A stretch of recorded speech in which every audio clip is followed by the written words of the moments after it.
Hello, my name is Carol Swain, and welcome to another episode of Conversations with Dr. Carol Swain. This is a show where we talk about family, faith, politics, unity, and whatever else is on my mind. And today, what's on my mind is our nation. Many of us have been troubled by the riots, the protests, and all the turmoil and the conflict surrounding the 2020 presidential elections. Can we ever come together? Can we find common ground as Americans? Joining me here today is a man who has had an amazing journey. Dr. Ming Wang is the founder of Wang Vision Institute in Nashville, Tennessee, but he's also the founder of a new nonprofit called Common Ground Network. He co-founded that a few months ago because he was deeply concerned about the direction our nation is taking.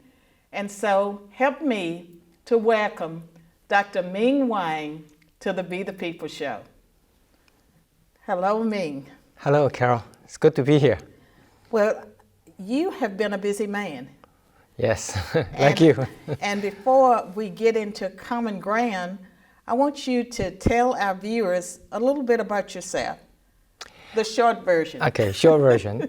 I came from China, survived what we call Cultural Revolution in the 1960s, where all the students were deported to labor camps for hard labor, and eventually made my way to America with $50 many years ago, and have enjoyed my life here in America. Has since then got 2 doctorate degrees, one in laser physics, one in medicine, and now I'm a practicing ophthalmologist here in Nashville, Tennessee.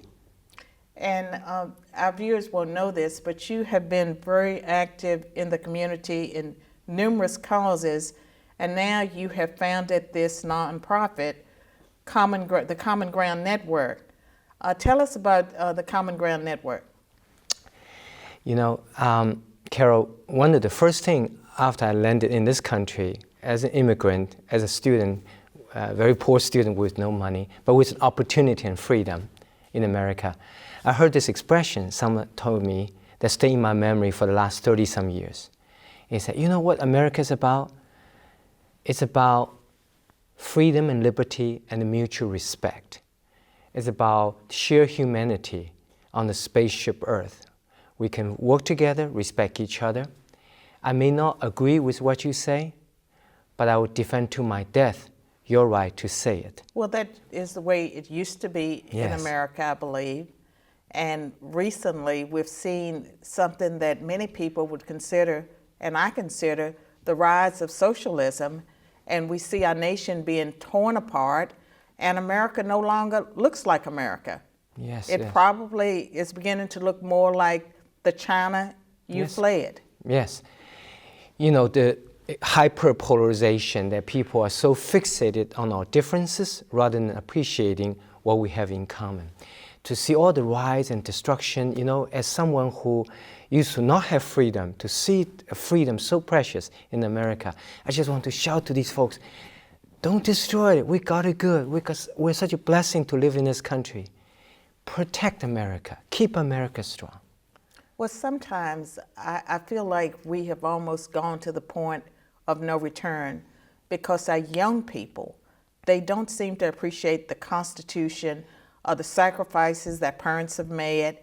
And we've reached the point that through critical race theory and just various philosophies that they've learned in colleges and now also in high school and middle school, that they have no appreciation for America. And you find with some of them, they're ashamed of their race, they're ashamed of everything, their religion that's made America great. What do we do about that, Dr. Wang? You know, Carol, every day I take care of patients with vision problems. And while most of us realize how important sight is, but people who truly appreciate sight are those who used to be blind. Yes. And so people truly appreciate freedom and liberty in America are those who used to not have freedom and liberty. So sometimes people were so enamored by socialism and all that. And I said that you have not experienced. I have. I have suffered, been there. Don't go there. I have suffered through extreme formal polarization, which is dictatorship. And I realized that we need to know the suffering and experience of folks in those other parts of the world who never had freedom, and to realize in comparison how precious the freedom and liberty and the mutual respect we have in America. Well, one of the things, Dr. Wang, that I argue at times is it seems like with the diversity inclusion movement, there's this focus on white privilege, whites being oppressors, minorities, all minorities being victims, and the whole move seems to be pushed in such a way that it divides us. I find that a lot of white people seem to feel like they can't speak up when things are truly wrong, when they see or hear things that are against our Constitution, against our values and principles as Americans. I feel sometimes that it's up to people like me and you to try to bridge the gap and try to bring Americans together, because we have a situation where one side shouts loudly and the other side cowers. I totally agree. Carol, people like you and me who represent more diverse culture, Hispanics, African Americans, Asian Americans, these three groups actually are 44% of US population today. And it is up to us, folks with different background, different race, ethnicities, to speak up, because America is about freedom and liberty, but also it is about individual responsibility. Right. We all have yes. the responsibility to keep America strong, to protect the freedom and liberty. We cannot take for granted. And only, I think, through a deeper appreciation of what America is, our foundation of freedom and liberty is in our Constitution, that can we really remind ourselves to not take the freedom and liberty for granted. Well, it's a Herculean task to be able to do that, I think, because there seems to be so many forces that are working against those that would like to see common ground. Yes, and I feel, it's interesting in front of the virus, COVID-19 and others factors, that we actually have found a common ground, meaning in front of this virus, doesn't matter you're white or black or Hispanic or Asian, we're all vulnerable.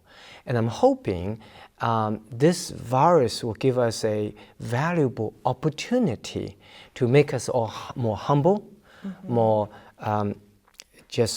more internal reflecting about what we have, the shared humanity on the spaceship Earth, and we really have no other way other than find a way to work together, find a common ground. Well, we believe that there's a silver lining in everything, and for this virus, I hope it will bring more people together, but even something like the coronavirus has been racialized by some people because of the data that suggests that there are certain groups that are more affected.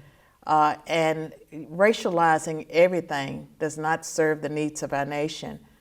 And so we're going to talk more about this. We have to go to break now. I'll be back with my guest, Dr. Wang, after this word from our sponsor.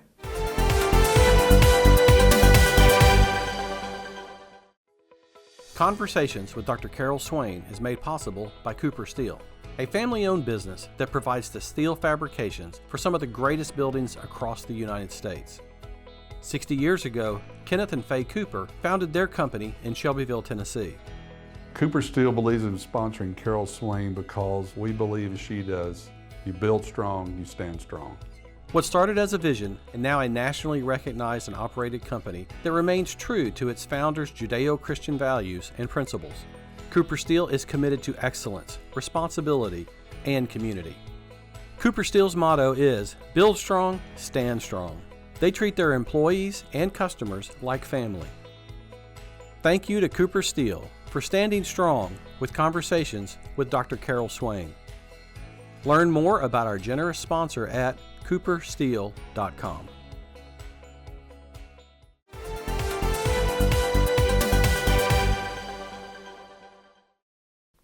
I'm back with my guest, Dr. Ming Wang, and we're talking about America's race problems and how to find common ground.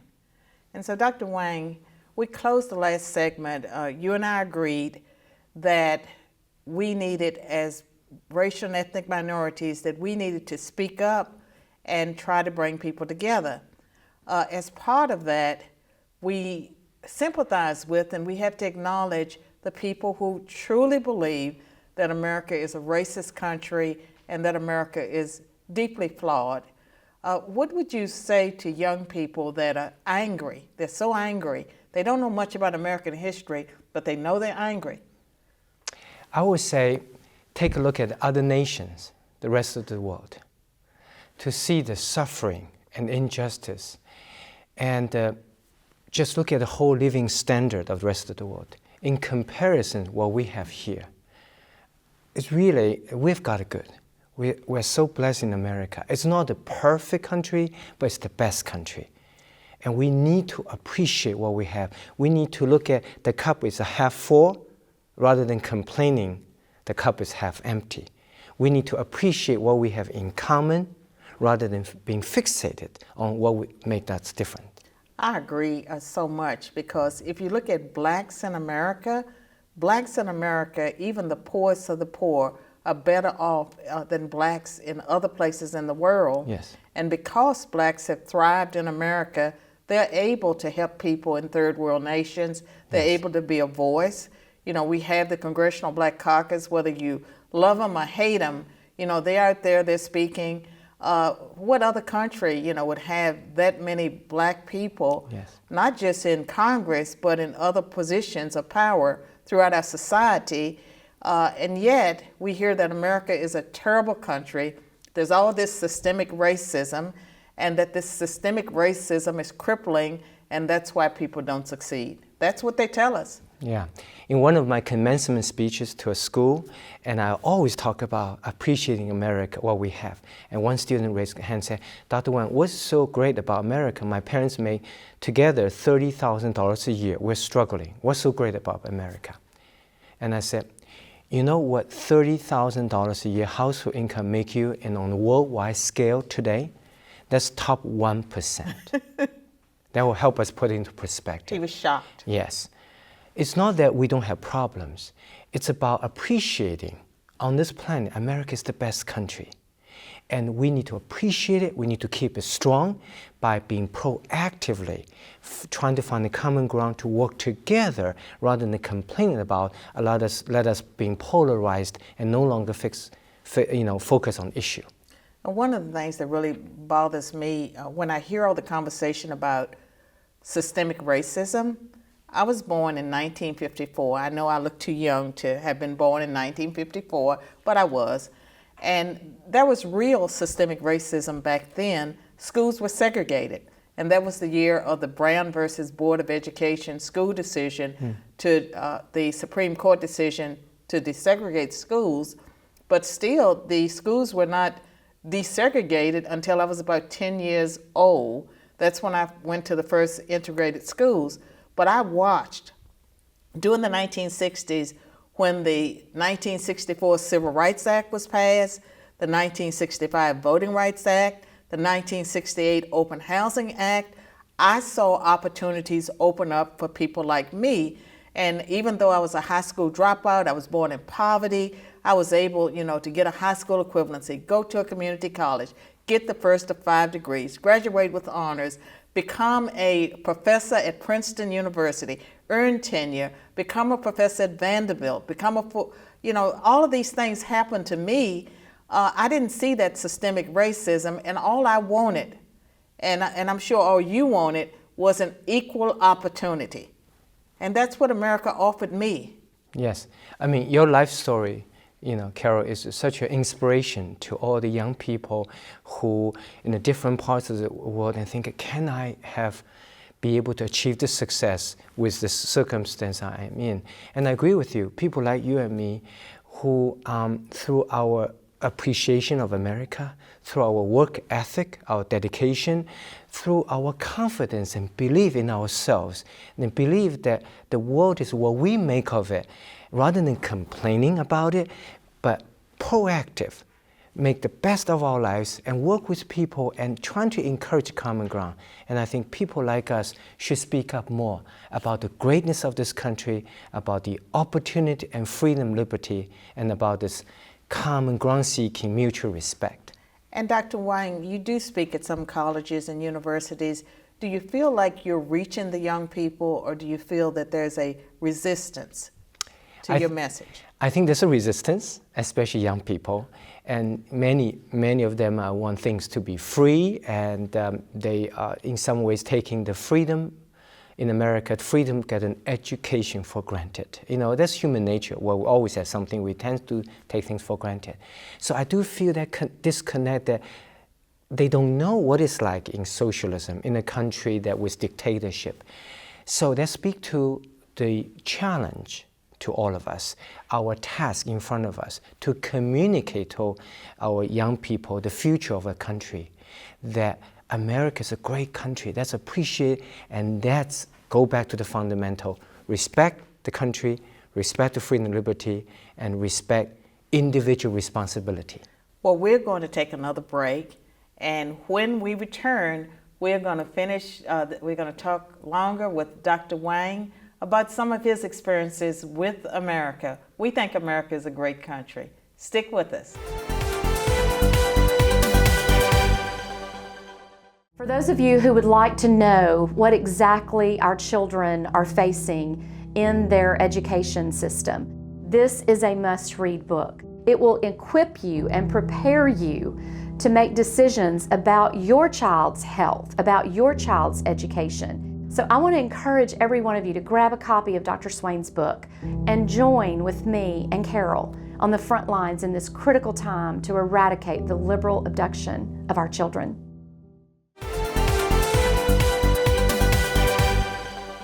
Welcome back to Conversations with Dr. Carol Swain. I'm with my guest, Dr. Ming Wang.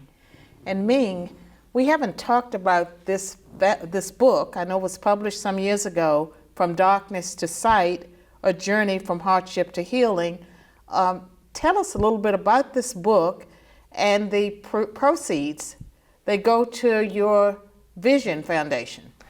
Yes, and the book is talk about my life as an immigrant, and the point of the book is appreciating freedom in America. Don't take freedom for granted. And the detail talk about many stories of Foundation's patients, and the Foundation is doctors from around the world. We found the common ground, which is our passion to help blind orphan children. And the book From Darkness to Sight, as we speak, is now being made into a major motion picture right now. Really? Yeah, it's called Sight. And when will Sight be released? The movie will be released next year, and they're in the casting stage. And they asked me, so who do you want to play you? I want to role in the movie. I'll play somebody, right? Okay, yes. They actually asked me, so who do you want to play you? I said, how about Brad Pitt? No, just kidding. Got to be good looking. But the point is about helping those folks who need most help. It's about finding common ground, because the doctors from around the world, you know, also through the foundation work, medical work, we found that faith and science have common ground as well. God wants us to push the research, but at the same time respect the sanity and the sacredness of life itself. And Dr. Wang, I'm glad you mentioned God. You're also involved with a Bible project. Could you briefly say something about what you do with getting the Word of God around the world? Yes, and there's always a question that people say, were our founding fathers in America thinking about Christian principle, Christ, when they founded this great nation?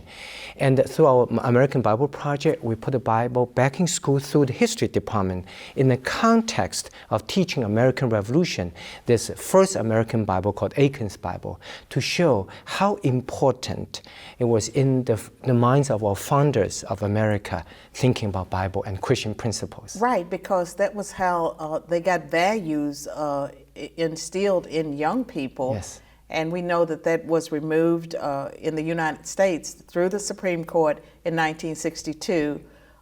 First prayer in schools, that was removed. And then in 1963, Bible reading fell by the wayside.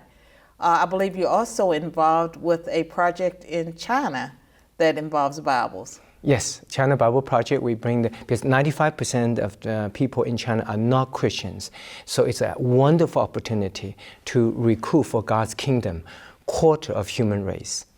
Well, Dr. Wang, it has been a great honor and pleasure to have you on Conversations with Dr. Carol Swain, and I'd love to have you back on the show soon. Thank you. We'll be back right after this break.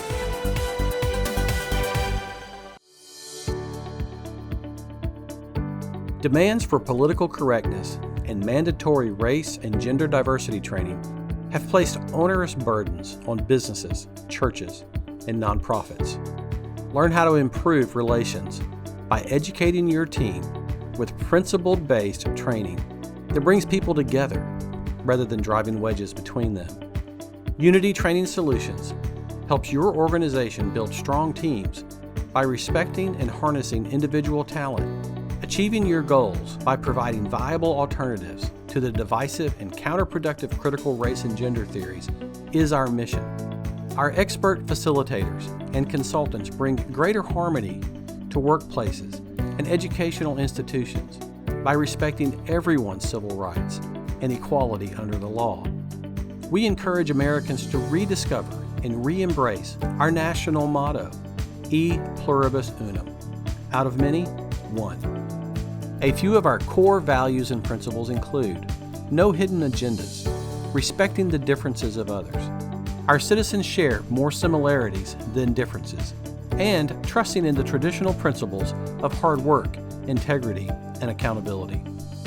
Our seminars are geared towards your organization, educational, business, corporate, as well as churches and nonprofits. Want to know more about how to strengthen your team? Knowledge is power. You can learn more about Unity Training Solutions at unitytrainingsolutions.com.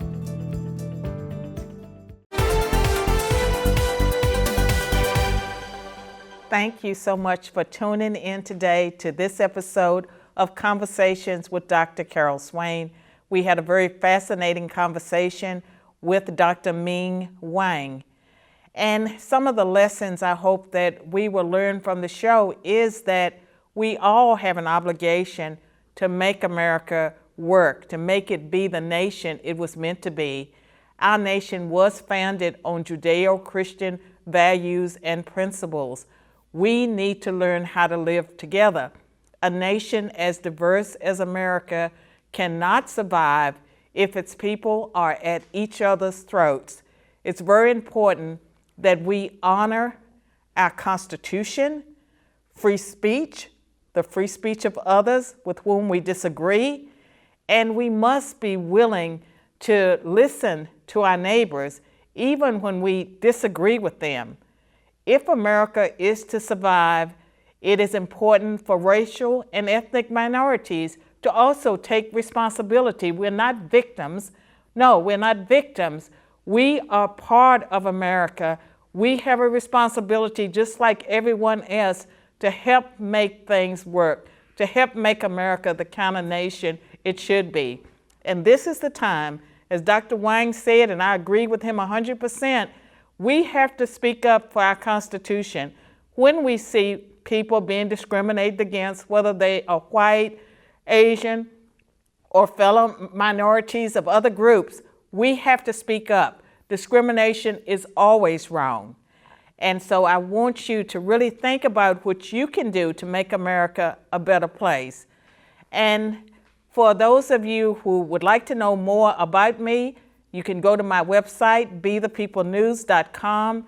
There you will find the Be the People podcast. It's a weekly podcast, as well as blogs and other information. And so I hope that you've enjoyed this episode of Conversations and that you'll tune in again next week. Thank you.